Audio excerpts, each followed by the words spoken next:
For the ultimate hula hoop experience, you need the right hula hoop. These come in various sizes and are made of different materials. The most common mistake is that people buy a small, lightweighted kid hoop like this one, which is 70 centimeters in diameter. Don't get me wrong, these are great for hand hooping, but when it comes to waist hooping, these won't help you. Furthermore, these cheap kids' hoop often break easily like this one. They get little kinks and are useless. So let's get rid of this one. There are two different materials hula hoops are made of. HDPI and Polypro, like this one, which is my fire hula hoop. Polypros are lighter and often clear, though there are many cool colors available now. As polypros are lighter, they are often used for LED hoops. Also, they're really nice and see-through, so the lights can shine brighter. The downside of polypros is that they break a little bit easier. And if you're new to hula hooping, it will be a lot harder to keep them up on your waist spinning. The reason I chose a Polypro as my fire hoop is because I have to screw in the fire wicks, which make the hoop a lot heavier. If you're new to hooping but already bought a Polypro hoop, don't worry. You can always make it heavier by taping it. This will help you keep up the hoop on your waist. When I started hula hooping more than 8 years ago, I started with a HDPI hoop, like the ones in my right hand, as polypros were far too light for me to keep up. So if you want to start hooping on your waist, I would not recommend to start with a polypro hula hoop, but with the HDPI hoops I have in my right hand. And a rule of thumb is, the bigger the hula hoop and the heavier, the easier it is to keep it up on your waist. If there's any shops near you selling hula hoops, it's a good idea to go there and try all the different sizes and weights of the hoop. Also, for the first hoop you want to start waist hooping with, it should go approximately up to your belly button. This one here in my hand is 90 centimeters in diameter, and it's the size I started hula hooping with. And looking from the side, you see it just goes under my hips. The hoops I'm holding right now are all of the hoops I use in my workshops. 2 of them are a little bit thicker and 2 of them are a little bit thinner. The thicker ones are only for waist hooping. So if you want to learn tricks and dance with your hoop, it's better to get one of these thinner hoops. This black hoop here is 90 centimeters and the green one is 1 meter in diameter, and they both weigh around 400 grams. Great thing about these is that you can do all the tricks with them, even hoop around the neck, which is uncomfortable at the beginning, but you will get used to it. Just for you to see the difference in thickness, I'll show you a little close-up of the hoops.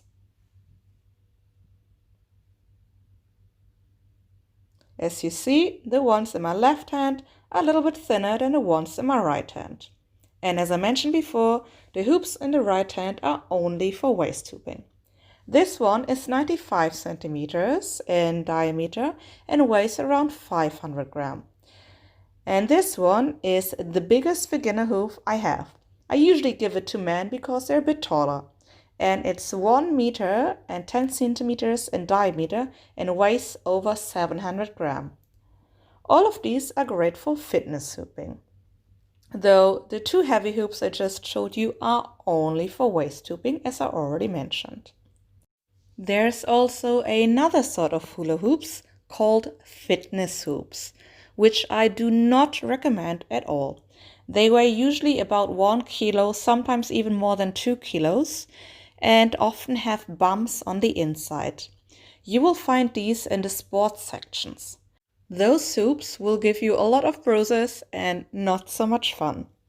So if you want to keep fit and just waist hoop, you can use one of the heavier hoops I showed you. But the nice thing about hooping is to dance with your hoop and learn all the tricks. Therefore, I recommend one of the lighter hoops I showed you at the beginning, which weigh around 400 grams. Just to show you again, I'm 1 meter 63 and I started with a 90 centimeter hoop in diameter made of HDPI. So if there's no shop near you that sells hoops, measure yourself from belly button to the floor to help you find the right hoop online. If you already have a hoop that seems to be the right size but won't stay up, you can help by taping it. Gaffer tape makes the hoop a lot heavier and it also makes it grip to your body.